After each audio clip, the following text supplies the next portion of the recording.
nuclear or radiological fallout, people living around potential targets such as military bases and chemical plants may be advised to evacuate.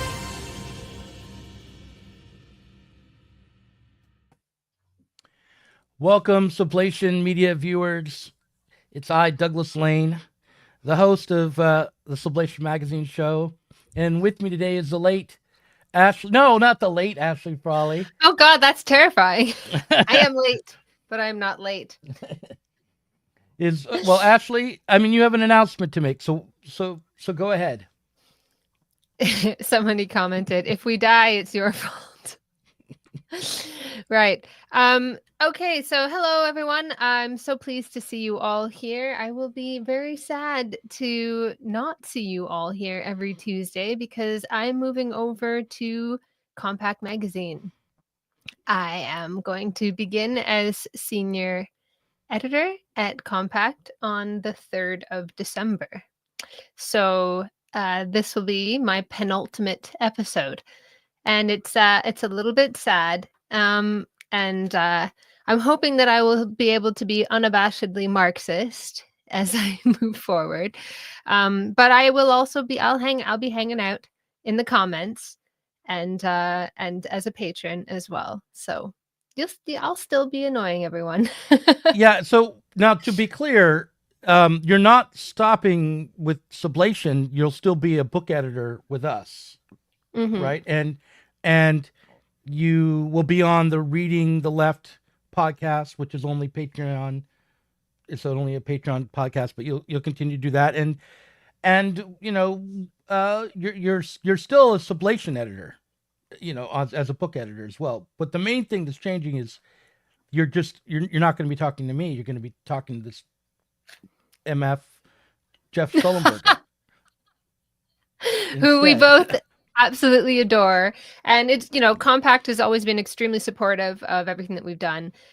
So, you know, they're very open to having our stuff in the magazine, you know, even though we are a competing magazine. That, you know, and we are. I would say Adore is strong. I like him. I think he's good. But Adore maybe is a little, at this moment especially, Adore would be going way too far to describe my feelings. But no, I do like Geoff, and I think you'll be a good addition over there at Compact. And you know, it's obviously, I mean, it's clear that Sublation doesn't have the budget that Compact does. So if we did, we would just simply outbid them and keep you here, but we don't. So thank you so much, Doug. Yeah, I mean, in the ideal world that we're all fighting for, we'll be able to, you know, we won't have to paywall anything. We won't have to fight for talent or whatever, and we'll be able to just share freely. But we don't live in that world, and you know. But I'm looking forward to carrying on all kinds of different conversations with different people as well. And that's one thing that I've really enjoyed about Compact is that the humongous range of people that are there. And the thing that I really enjoy about Sublation is especially the Patreon of late. It reminds me of I've said this before, but it reminds me of back when I was doing my PhD, and just how alive with ideas. And I felt like things were happening, you know, the millennial left or whatever, but it feels like something really new and exciting. And I won't want to miss those discussions. So I will be still supporting Sublation, the Sublation Magazine Show as a patron. Great. That's great. Thank you. And I want to also announce at the same time that in order to try to fill your shoes, which we will never fill, okay, we'll never fill your shoes, but I've asked Benjamin Studebaker, Nina Power, and Susanna Kleeman to come in and co-host, maybe bi-weekly. So we'll see exactly how the schedule works out. But I will not be flying solo going forward. There will be a co-host for the Sublation Magazine Show. And again, like no one could ever fill your shoes. But I hope that we will continue to go and to develop some ideas on the Sublation Magazine Show. And the Sublation Magazine is back up and going, and will be more itself. The actual magazine online will be more and more integrated into the show as we go forward. Yeah, it's something that we had tried and kind of struggled to do. And hopefully we can kind of do that. It's so funny because somebody suggested you should make Reed Kane your co-host. I would pay to see that. I would love that. Not that I wouldn't love to see the others that you suggested as well. I'm just bringing some of the comments here. Well, Um, I mean, yeah. if Reed is interested, I certainly would like to bring him on too. I mean, that would be one a different person a week. Maybe that would work out. I do have to say, like Nina used to have the co-host position at Compact, and you are going over there. So it did strike me as just that I would invite her over here. um, um, Nina's politics and mine are not exactly the same. She's too much of a romantic for my. It doesn't match mine. I'm not for my taste, so it's fine. But I've been on the LAC a few times, and it was an enjoyable experience. So hopefully that will continue to work out as well. But and the other thing I want to ask you, and I should have asked you before this and before we're on the air, but can you occasionally come over to like the Diet Soap podcast just as a guest to talk about what you're doing on Compact, or can you appear on other podcasts from time to time? I assume so. I don't know. I'll have to ask. But I assume so. And that would be great if I could do that. I'd love to. Right. Well, I would like that as well. So we'll hopefully have you back in that capacity as well. Um, so now I wrote down some things I wanted to talk about directly in response to Geoff Shullenberger, Okay. who was on my podcast recently, Diet Soap, and we debated the whole Twitter files, weaponization of government story. And he was very critical of Matt Taibbi, and I tried to defend him. And we spent about 2 hours talking about this subject. And then in the comments, people were attacking my defense of Taibbi, and I pointed out that Geoff in the Patreon had agreed with me that he conceded that my interpretation was reasonable, and he hadn't offered another of his own.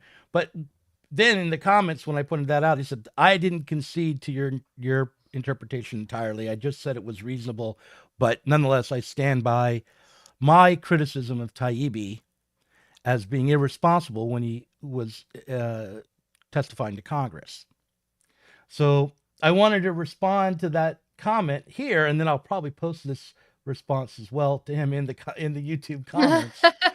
But so we spent a lot of time on the claim that the EIP, the Election Integrity Partnership, which was set up by the Department of Homeland Security. It was the founder of the Election Integrity Partnership said that it was created in order as a workaround for the Department of Homeland Security, so that this NGO or this non-governmental partnership could do work that the government couldn't do directly because of the First Amendment. So the EIP was set to the task of tracking and suppressing disinformation during the run-up to the 2020 election. And Taibbi, when he was testifying to Congress about this, testified, or he may have testified, that 22 million tweets were suppressed during the run-up, or no, were labeled as disinformation during the run-up to the 2020 election. He didn't actually say that during his verbal testimony during the hearing, at least when I got a transcript of it and searched for 22 million or the word million or anything like that. I didn't find him saying that. I didn't re-listen to the 2.5 hours to double check, but I did run a search for the transcript. But on March 9th, 2022, he tweeted, according to the EIP's, that's the Election Integrity Partnership's own data, it succeeded in getting nearly 22 million tweets labeled in the run-up to the 2020 vote. Now, labeled is a very vague term. In fact, the EIP report provided some of the data that they analyzed in their long fuse report to summarize what they'd done. And that 22 million tweet number comes from that section of the report. So they were demonstrating their methods and how they identified repeat spreaders of false and misleading narratives. That's the title of the section. Specifically, what happened was a group of what they called Tier 1 analysts were tasked with conducting the initial analysis and archiving potential incidents. These analysts created tickets that would include hundreds of thousands of tweets or on other platform posts of various types, including YouTube videos. In specific, the EIP chose to refer to 181 tickets and use the data in these tickets to sort through 859 million tweets, which they had culled by doing searches for different terms. Referring to these tickets that were generated by analysts who would then pass on what they found to the platforms through a chain of command. After they analyzed the 859 million tweets, they found there were roughly 7 million tweets related to the URLs they had labeled as disinformation during the run-up to the campaign. They also searched for key terms that were relevant to the disinformation incidents that they had created. That they had, they didn't create the incidents, but they labeled the incidents and around narratives.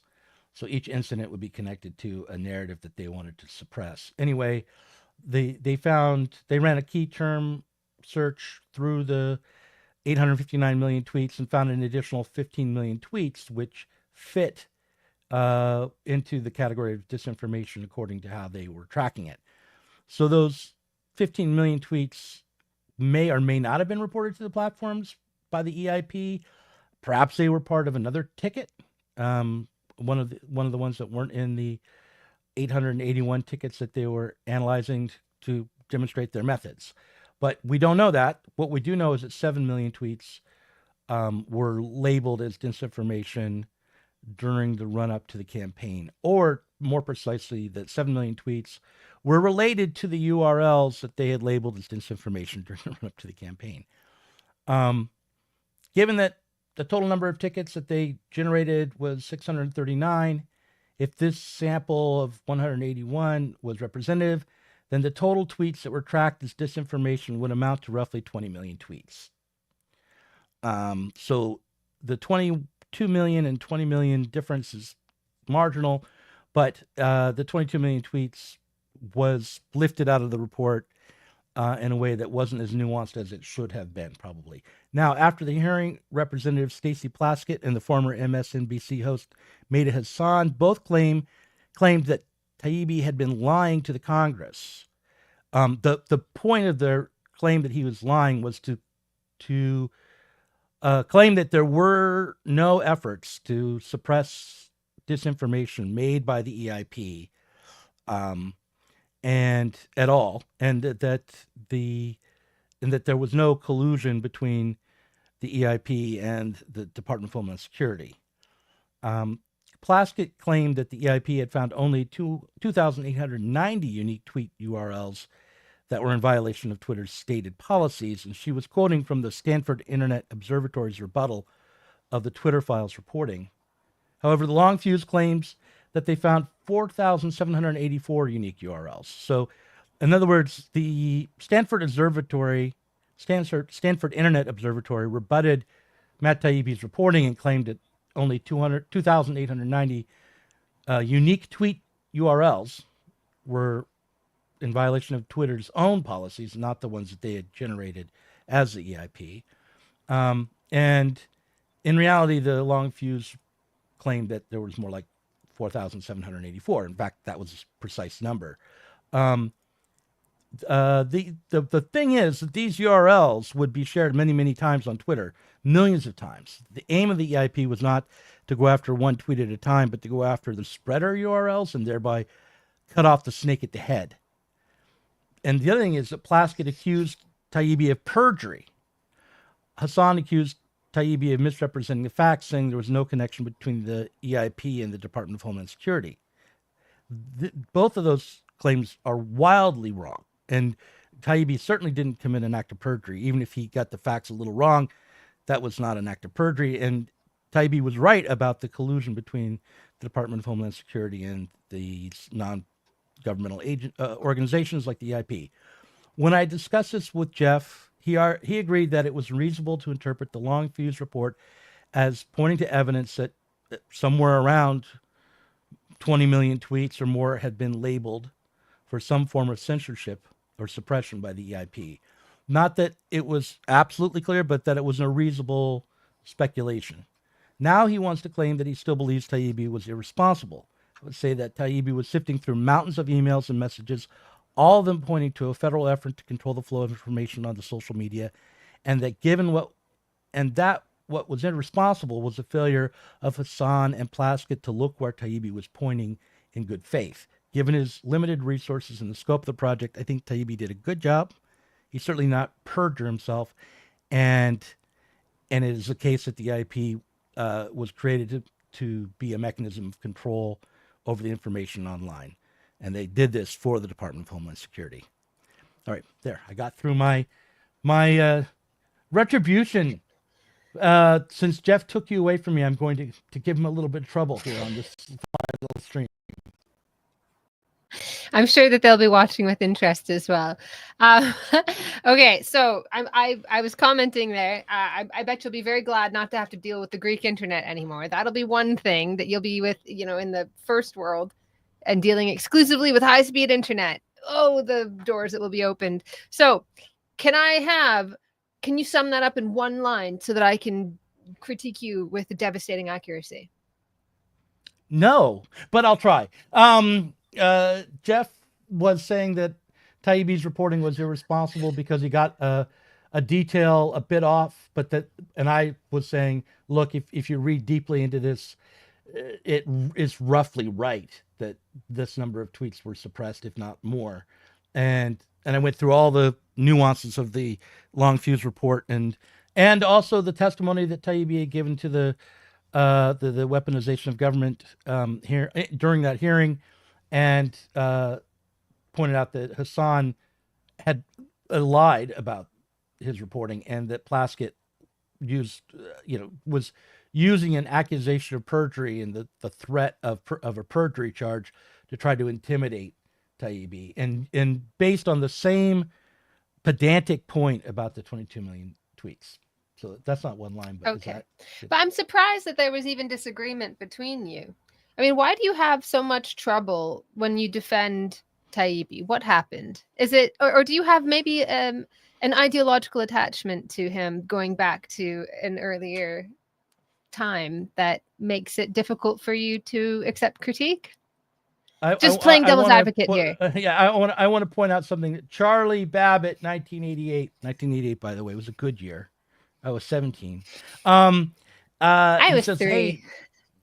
Hey, Doug, let's just talk about Ashley Day today, okay? Listen, we will talk about Ashley today, but, next week she'll be back one more time. This is the penultimate Ashley Frawley stream. And the next week is going to be completely dedicated to Ashley. We're going to run clips from her earliest appearance, if I can find it, and from all of her appearances, of highlight reel. We're going to cry. We'll drink, we'll cry. We'll stand in a circle. I mean, I don't know how we'll do that online exactly. But yeah, no, next week is the Ashley Frawley tribute show. This week is just the announcement, and I thought it was maybe inappropriately. It was a good opportunity to go Geoff. Now, you asked if I am committed to Taibbi because of my ties to him in the past. I did like him in the past. I didn't like him as much then as I do now. Like when I first encountered Taibbi, he was writing for Rolling Stone on the economic crisis of 2008. I mean, he'd been writing before then, and I may have heard of him before then. I kind of knew him as the wannabe Hunter S. Thompson. So I didn't really love him for that. I was like, hey, I want to be Hunter S. Thompson. How dare you be Hunter S. Thompson? But I feel like that's a common thing with writers, isn't it? yeah. Professional. Yeah. I mean, he's of course far more. I mean, I was never a journalist really. I was a short story writer at that time, and I did write a short story called Noam Chomsky and the Time Box, where I tried to write in the style of Matt Taibbi. the narrator was sort of my idea of a Matt Taibbi type character. And this was, well, a long while ago. It's about 2012, I think I wrote that story. It might have been later than that. But anyway, so yeah, I do like him. But what really makes me want to defend him is the Mehdi Hassans, the Matt Benders, and others on the left who attack him for reporting the truth.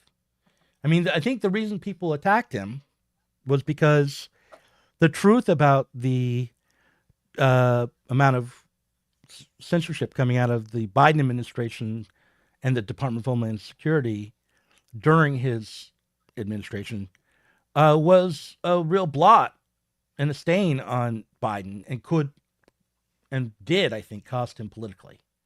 It wasn't probably anywhere near the top of the list of things that cost him politically, but there was a need to defend Biden from Republicans that people took to be more important than defending American people and their right to free speech. And so, because Taibbi didn't, color within the lines and was willing to report on this story, I felt he deserved defending. And I feel like the when people go after Taibbi based on his relationship with Elon Musk or the way in which he might be considered to be right wing now, I don't think he is at all. But nonetheless, all of that I think is a distraction from the main story, which is that we've been living through an era of suppression and probably the Twitter file story is just the tip of the iceberg. I mean, it's very dramatic, but anyway, that's why I defend him. Yeah, I mean, this is always a very difficult argument to make because so much of the left has become statist, and just it's very, very difficult to pull people away from that kind of position. So, and paternalistic, and so any kind of promise of a state to care for us, we have historical amnesia for the fascistic kind of, everything's fascist, but the sort of fascistic echoes of promising of trading freedom for safety. I mean, that's always how authoritarianism is justified. It's not like people imagine in the past that it was like everybody just up one day and decided they were better than everyone else and started being assholes. But no, it was a promise of protection and bigging up a threat.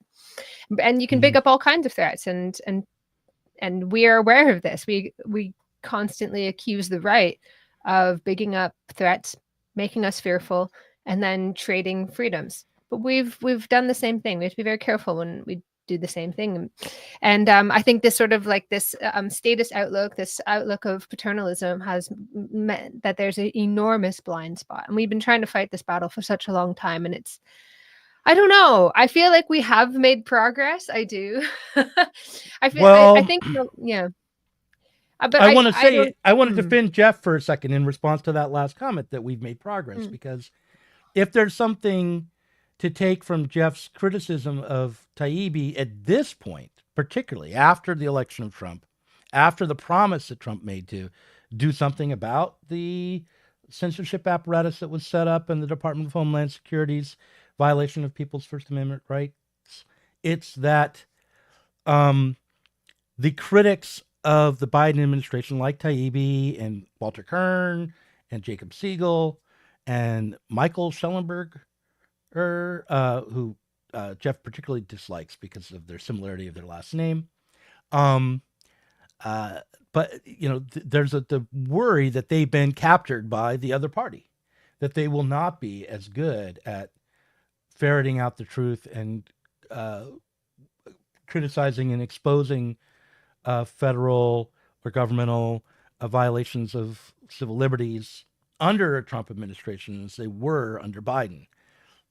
And I think, having been a follower of Taibbi's podcast with Walter Kern, there is some risk of that in terms of just their coverage and how they'll handle what I think are going to be the inevitable failures of the Trump administration to fully take on what is not just one administration's violations, but has been a massive trend in this direction since at least around 2002, if not well before that. So, so I do grant, Geoff, that it is important to be critical, but but not around the key truth of what Taibbi's reporting has been. Like people start, he seemed to be shifting towards saying, oh, none of this really amounted to entwinement with the government. This was all just about the private actors, these social media companies, setting their own policies. And I do think the Long Fuse report is evidence, if you read it, interpret it the way I do, on its own. The Long Fuse report refutes that. And then when you see the exposed emails and messages, there's no doubt that there was entwinement. So anyway, I'll stop. Well, it might, the problem might be solving itself because there's an enormous exodus going on, and to Blue Sky and Threads, where everyone can very peacefully inform on each other and ensure that. I think there's nothing funnier than the fact that as soon as everybody was like up and moved off of X. What was it? Was it Blue Sky that was like, we are receiving a record number of reports of people? It's just like snitching on each other. And it's so embarrassing. But I suppose, I don't know what it's like in the United States. But one thing that, I mean, have people sort of calmed down now? Or is there this hysteria building towards Trump's inauguration? What's the kind of climate? Well, I think things are still kind of going in a slow boil. I don't know about Blue Sky. I do have an account there now. I moved over there and made one just to see. I haven't used it very much. I mean, the difference for me is that I have quite a lot. I have many more followers on Twitter, or X as I'm supposed to call it, than I do on Blue Sky. And I don't think that would change anytime soon. But also, I don't actually think it's a bad thing if people who are liberals or Democrats want to move to Blue Sky. And if Twitter becomes kind of a conservative to right-wing social media platform, and Blue Sky is a Democratic Party conservative social media platform, that's okay. That's not the end of the world. Neither one of them are going to be a panacea. So I'm not pro Twitter as opposed to Blue Sky, and it's mistaken to think that Twitter is not mediated through the algorithm based on the whims to some degree or another of Elon Musk. I mean, it's pretty clear, and it's pretty ugly because of that sometimes too, I think. So, but look, we're not living under socialism. This is a free market capitalist society. And there should be different kinds of political, ideological platforms on the internet. Yeah, see, I don't think that you a will... Marxist one. What? Go ahead. I wouldn't. I would like to see the broadest possible range of views in one place. That's what I would like to see. I want to see racists not hiding it. I want them to be outright racist. I say this all the time, but racism now is hidden under 15 layers of like discourse, and you need a PhD to figure it out. It's the symbolism that, hey, these people are fucking making fun of me. It takes you don't even realize it, because it's all you've done is taken racist ideas and made them impossible to say. But it just means that they use different kinds of rhetoric, and I think there's a lot of racism on the left that hides underneath this these ideas of like inclusion. And I've talked about a lot of examples on this show, for example, saying that Black people are cognitively impaired because of the legacy of colonialism and shit like that. It's awful. Anyway, but I don't. So I want a platform. I want the kind of lawless public square that, awful though it is, you can't put it down, where one second you see something extraordinarily profound, and the next second you see a video of a kitten licking a puppy, and then in the next video and then the next, I want everything that the world has to offer. I want the extreme left, I want the extreme right. I never ever want to preach to the converted. I never want to do that, and I fear all the time only speaking to people that I agree with. I find that to be really worrying, and every now and then I get caught out. Every now and then I try so hard to read as much as I can. I listen to man, I feel like I deserve an award sometimes for the shit that I listen to, just to see. I'm writing about the 4B movement, and I read so many different articles, and I listened to so many bro podcasts of these guys who are just trying to get a rise out of women with their fucking punchable faces. But it's, I want to hear what everybody has to say. But here's the thing. I don't think that we will get a polarization of platforms. And you could see it with the huge number of people reporting each other as soon as they moved on to a new platform. They need to antagonize each other. Whatever, I don't know what you want to call it, whatever passes for the left and right now, I very much hesitate to call it that, because it is a stain on the legacy of the French Revolution to say that these people are leftists. And even to say that the right is right. I don't even know. It's just a mess. But they need each other. They need each other because there's no principle. There are very few principles that people actually stand on. And it's just like the Cold War, How did America gain its sense of meaning? How was it able to defer the big question of the void in the capitalist universe in terms of where it's going and what its purpose is? It had an enemy. It had the USSR. It had something that it could deflect everything. And you could say, this is what we stand for. It's not that.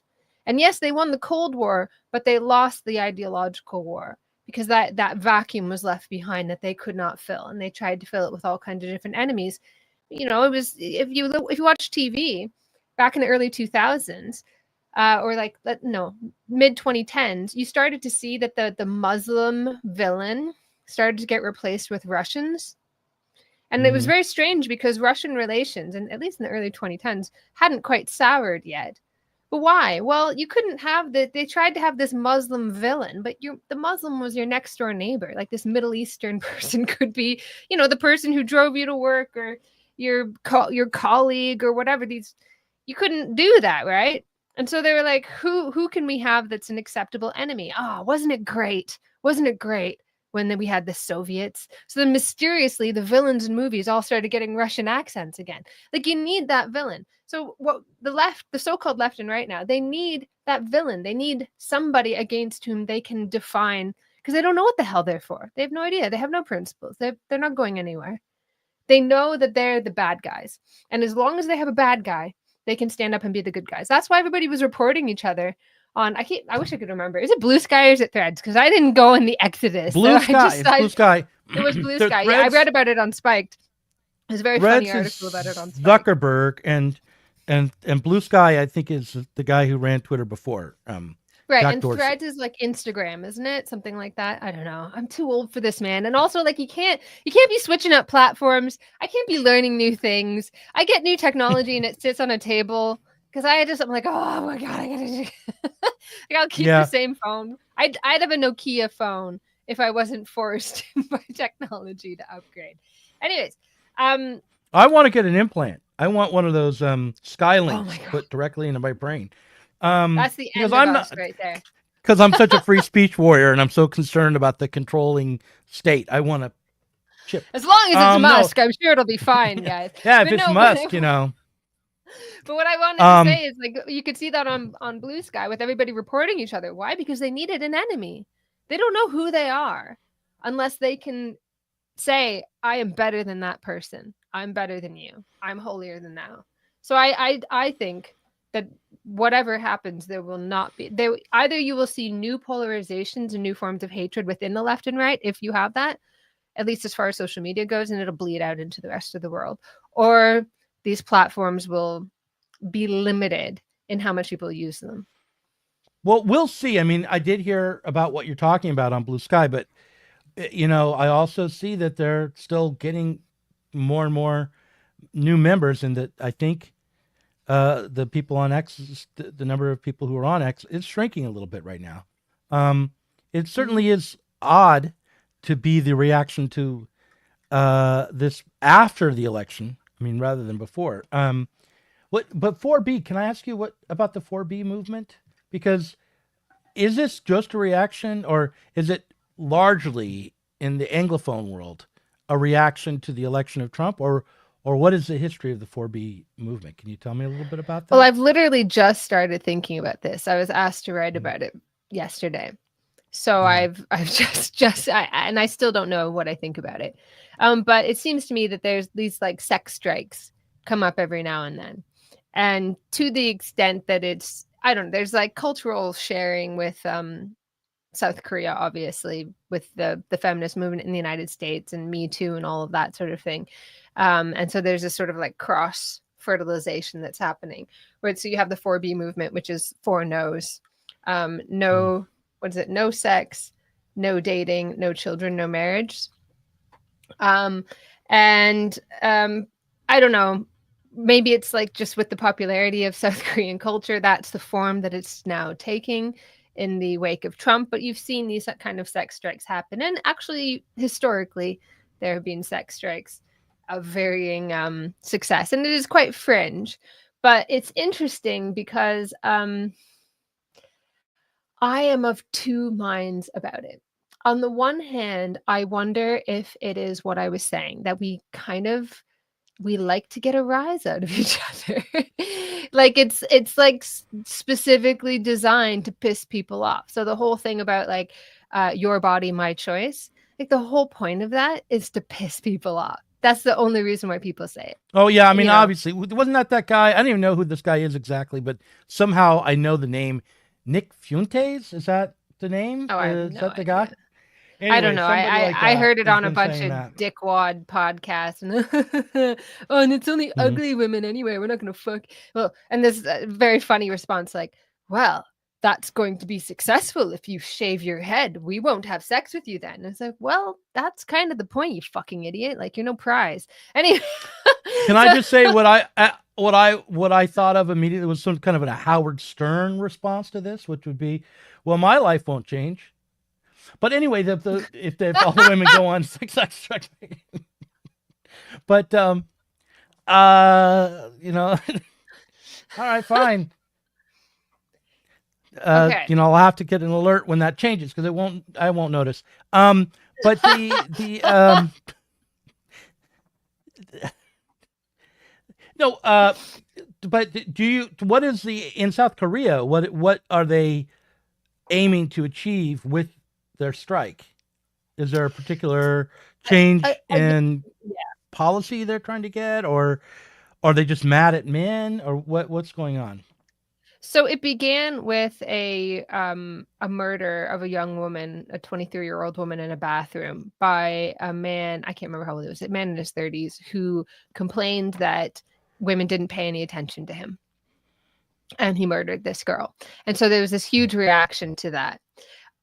However, there are other things going on in South Korea that are, to me, a microcosm of broader issues happening across at least the developed world. And that is a falling birth rate. And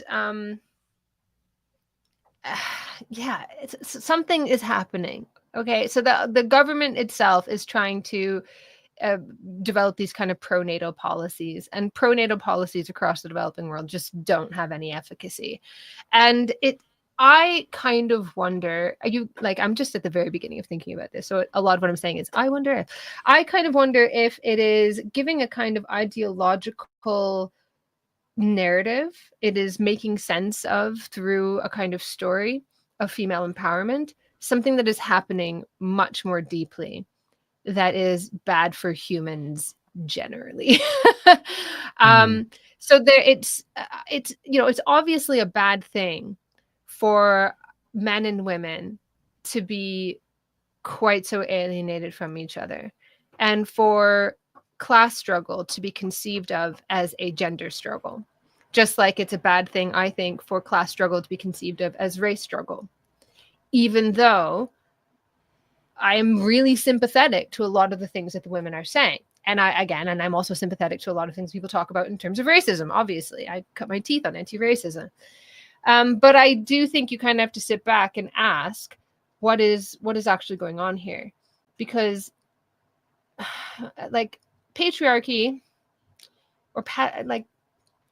since the sort of dawn of at least patrilineal societies, haven't really been good for men either. As soon as you had like the dawn of agriculture and the first civilizations, the number of men reproducing dropped off to such an extent. The physical anthropologists, I talked about this on my own podcast, but the physical anthropologists talk about the Y chromosome bottleneck. That as soon as we started to have agricultural societies where you had lots of men, one man, many women, you had very few men reproducing. It was a small number of men that managed to reproduce.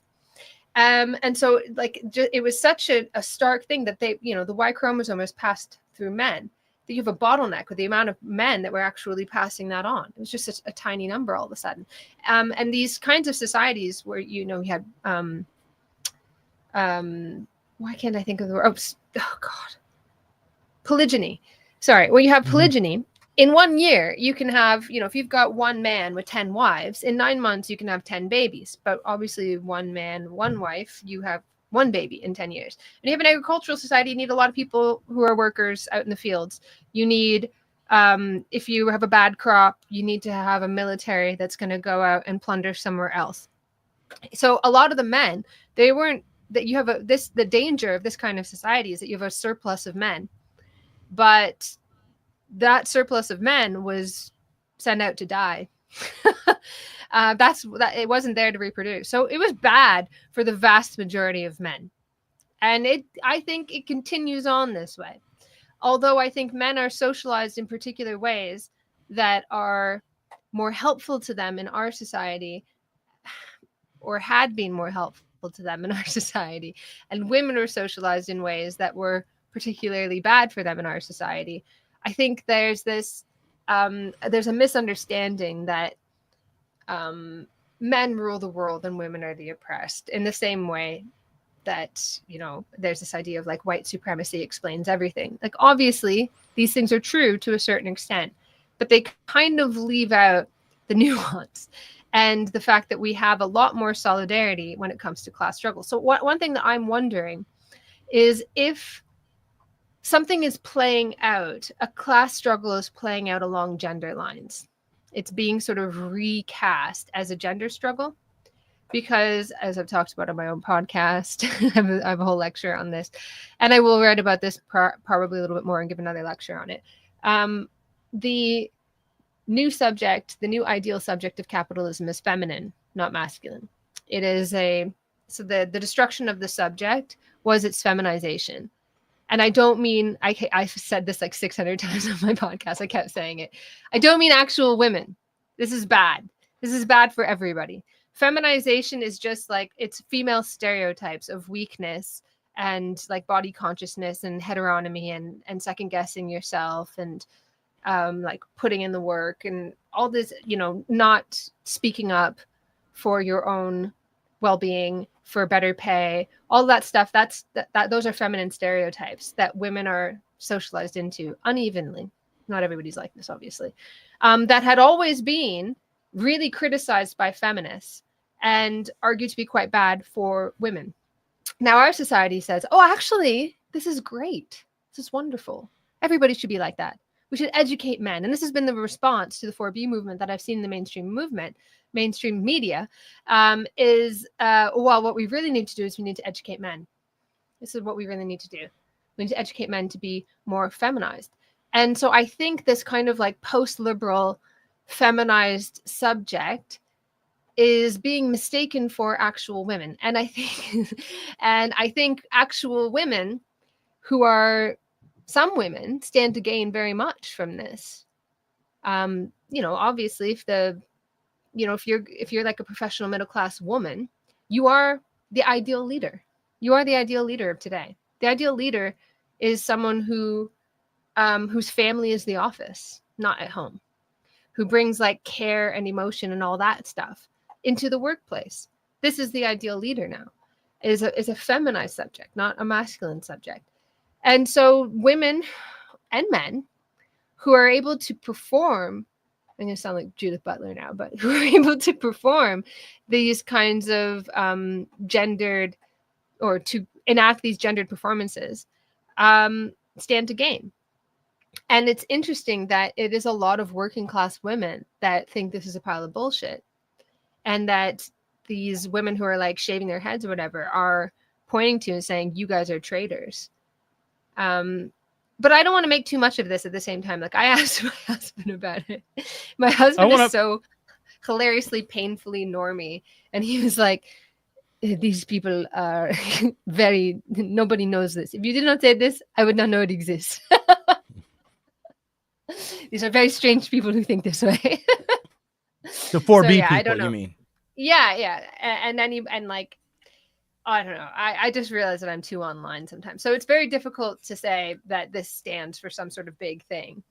But yeah, it's very funny. I want to throw a comment up on the screen here from Kushlik. He says, there are multiple and clear lines of material discussion possible here regarding the relative earning potential of women versus men and the independent divorce of women versus patriarchal norms. And then he says, snarkily, this seems blazingly obvious to me, but you'll never hear a communist discuss it, as they are completely wed to idealism, Freudian notions, and nothing explained in material ways ever. All right, so I want to disprove, I'm not sure if I count as a communist, but I want to disprove Kushlik by agreeing that, and bringing this up for a little bit of discussion, which is, I've come to learn that today in the United States, women are outperforming men in terms of university education and entering into the professional class. That within a generation, the majority of doctors and lawyers and professionals and professors will be predominantly, or the majority of them will be women. That something like 60% of college grads are women now, or people in college or graduate are women, and 40% are men at the moment, something along those lines. It's not exactly right. But I do think that the earning potential for women is outstripping the earning potential for men on average right now. So potential. That does, the earning potential. As the cohort of new doctors and lawyers and accountants and stockbrokers, I don't know about stockbrokers, but in any case, as the professional class becomes more and more female, I think it will just be a fact that the expectations, the gendered expectations in terms of breadwinning will have to alter. I mean, in the 70s and 80s, the idea of a stay-at-home dad was sort of being brought up as women entered the workforce in greater and greater numbers. But now it is not just going to be a possibility or an alternative lifestyle, but it might become something more along the norm, or the majority of families will be working out in that direction, or at least the primary breadwinner, the primary earner will be the woman in, say, 10, 15 years. What do you think? And that, I think, would bring down the birth rate. I think that will mean fewer kids. Yeah, absolutely. Yeah. So women out earn men before they have children. So it still becomes an issue when women have children, because here's the thing. Everything that I'm saying here right now should not be confused or misconstrued to mean that women have the power now. This is an extremely misogynistic discourse, and women are punished very badly within this because it is stereotypes associated with women. That's what it is. So when you say that this discourse, you mean what I was just pointing out about? The ideal subject being a woman. Okay, so like the feminization of education, all of these sorts of things. Now, women are socialized into these awful forms of subjectivity that hold us back, that make us very easy to exploit by men, by patriarchy, by capitalism, whatever. It makes us very easy to exploit. And so women who live up to these ideals will do better in this society. But at the same time, at what fucking cost? At what cost will you do better? Because you're free to, like, you know, I always say this, like, women were told that they had choices. But when they said, I actually would like to care for my children, they're like, oh, you don't have that choice anymore. You know, you are free to do exactly what capitalism needs you to do. Not to actually choose for yourself what you would like to do, or what you would do out of if you didn't exist under all of this duress. But actual women who do not live up to these ideals, especially, are punished doubly within this. So the woman who, like, think of the TERF slur. Marks, can you stop, please? Sorry, my dog wants. Oh God. Okay. This is a. I'm reminded of Joe Rogan here. Your weave is going wide. The turf slur? What? How does this relate? Go ahead. Okay. And at that exact moment, I will take a break at this crucial moment where I must make a connection. Okay. Yeah. No. So think of the turf slur, right? Who's the subject of the turf slur? Women. Women Okay, are punished. Yeah. Do you know I why? thought it was Dave Chappelle. Because, it's Dave Chappelle, wasn't it? Mostly Dave yeah, Chappelle. And J.K. Rowling. Go ahead. I'm sorry. The odd man might fall into the fray if he's like, you know, decides to step up. But the vast majority of people, especially at the beginning, who got hounded out of public life were women. Why? First of all, because they transgressed the new norms. Second, which, you know, so men are punished for that too. But then they are punished again because women are supposed to be nice and accommodating. And you're supposed to put your own feelings aside, your own discomfort aside, and let people do whatever they want. That's what you're supposed to do. You be nice. Be nice. And I think about this all the fucking time when I see my kids I have 2 daughters. And my husband always says, that's not very nice. That's not very nice. That's not very nice. And I'm like, God damn, man. Like, maybe we say that to boys. You had boys. Did you tell them that's not very nice constantly? I'm old. I forget. I do think that I did tell all of them to stop hitting their siblings, and that we don't hit, and that we don't use insult. Don't insult people, and we try to be kind and nice. Yeah, I think I did say that, but it wasn't a constant refrain. I'm just like, put that down, that kind of thing would be what we said. Well, our kids were a little feral when they were younger. But go ahead. Well, mine are pretty good actually, but every now and then they do try to kill each other. But but we're always saying that, oh, that's not very nice. And I do wonder, because I don't have any basis of comparison. I don't really remember when my brother and I were growing up what he was told all the time. But we tell our kids, be nice. Okay, so you're taught all the time. You be good nice. Now. You be good. Instead of you be nice. I think you're supposed to be good. You be good. I think you're supposed to be good. Yeah. I don't think I tell my girls to be good. I tell them to be nice. And I've tried to stop doing that. And like with my younger daughter, once we were at I've got this up here because I want to make a comment on it. Once we were at my younger daughter is not like me at all. Like I fully recognize how much this has screwed me, a lot of the socialization. And it really irks me when I see people said, oh, that's wonderful. That's so great. Women are wonderful. Women are wonderful because they're so nice. Women are wonderful is probably the most misogynistic thing that people can say. But my daughter's not like that, which is great. I hope she remains this way forever. We were at an amusement park once and she was on like a little roller coaster, like a little kiddie roller coaster with little cars. And this little boy came along and he wanted to get into that particular car that she was in. And the parents were like, oh, could she just move over and share it with the little boy? And she was like, no. And the little boy's crying and crying. And she's like, no, I got here first. And I said nothing because I did not want her to learn a man's feelings are the most important thing in the entire world. But I did feel this compulsion, like, oh, Eliana, you're supposed to share. Make sure that you share. And I was like, no, girl, you stay in that.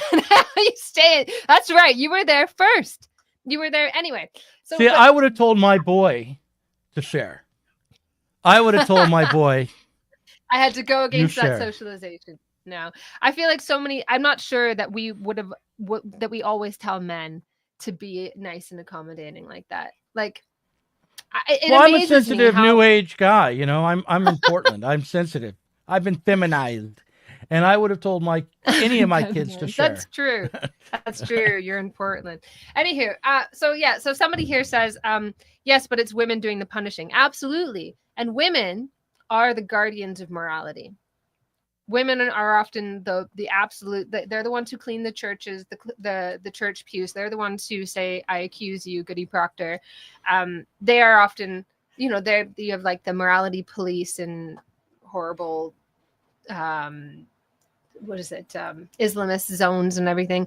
They're women. They're women. So yeah, it's women doing that, and this is all part of this awful, awful misogyny, where we sort of police each other, and we are encouraged to do so. We are encouraged to do so. We are encouraged to be the guardians of this new morality. And women have always been the guardians of that morality, even in a world that is much more blatantly misogynistic. Anyways, so I don't know. What I have in the back of my mind is, I wonder if there is a kind of battle going on between this kind of ascendant post-liberal subjectivity, the destruction of the subject, which takes on a feminized form and puts on this mask of feminism and women's rights, and doing battle against the old subject, which was masculine. It had its own problems as well, but which was masculine. But that older subject was the working class. That masculinized subject was a collective working class, whereas the feminized, I'm taking this from Vanessa Popovac, by the way, and if you want to know more about this, I've got a lecture on my channel. But the Popovac says that old sort of masculine subject was a collective subject that you would refer to as the universal he, right? Back in the old days when people used to write books and they would talk about the universal subject, they would always put he. Now we put like a they, maybe, or but we will often use she, and people will use she because that new subject is feminized. And so failing to see that what is actually happening here has got nothing to do with actual men and women, but is actually a class struggle, we then start hating on actual men and women. And I think there's a real danger in that we can become quite cynical about men. We can become quite cynical about women, when actually we need to join forces and overthrow the ascendant, the declining capitalist class that is painting itself as a progressive force, to save women from men, children from adults, etc., etc. The downtrodden. I want to posit that there might be another subject of whatever is coming for the post-neoliberal order, and it's, well, this is it. I'm going to just show this. Oh no.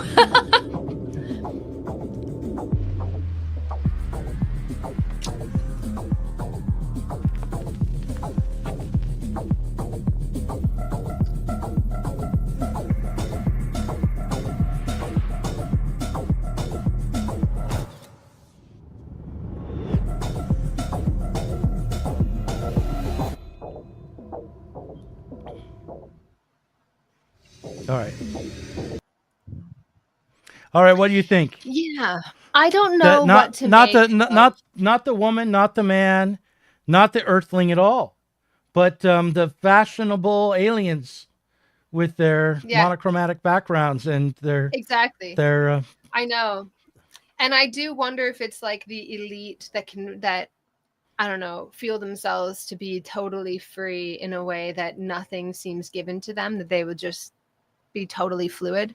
I don't know. I'm not sure. It's kind of attractive. I mean, I would like to be just neutral, because then you could just be objective, right? You wouldn't be driven by your hormones or your social conditioning. You wouldn't. Yeah, but I am just neutral. I am just neutral. That's the thing. Like, that's the thing that I find very annoying about the whole gender debate. Whenever anybody asks me, now it's like on these surveys, it says, what do you identify as? I don't fucking identify as anything. I happen to have been born a woman, and it's fucking annoying that this becomes deterministic of all sorts of things in my life. But I don't feel particularly feminine. It all just feels like a role play to me. It's the least interesting fact of my existence. I could like be a sexless creature. It's something that is imposed on me from the outside. And it doesn't bother me particularly. I suppose that's what people would say, like, well, that just means da, da, da, da. But I do find a lot of the feminine stereotypes that I have to live up to, and that if I break, I'll get punished for. I do find them to be impositions and annoying, but I can't just identify out of them. There's something wrong there. There's something to it. There's something about that socialization that is bigger than gender, bigger than my own feelings about it. Listen, we're coming up on an hour here. I have two things to say, and then we should go. But I do want to flash this on the screen. Labor Republican says it is entirely about class. Sex is a big part of the class struggle. When people talk about women versus men, they're talking about middle-class women versus working-class women and men. And I do think that all of this stuff about, we were talking about how gender is going to be changing. Well, we're talking about it for the professional class. We weren't talking about it for everybody. We're talking about people who went to university, and not only that, who got advanced degrees, became doctors and lawyers and so forth, which that's why I said it all feels fluid to them. Right. But, right. But so it will be a change, but that actually, if it's just happening there, that really can't explain the declining birth rate then. Because if most people... I know. That's why I said there's a lot going on there that I haven't been able to unpick, because obviously it's happening across all developed countries.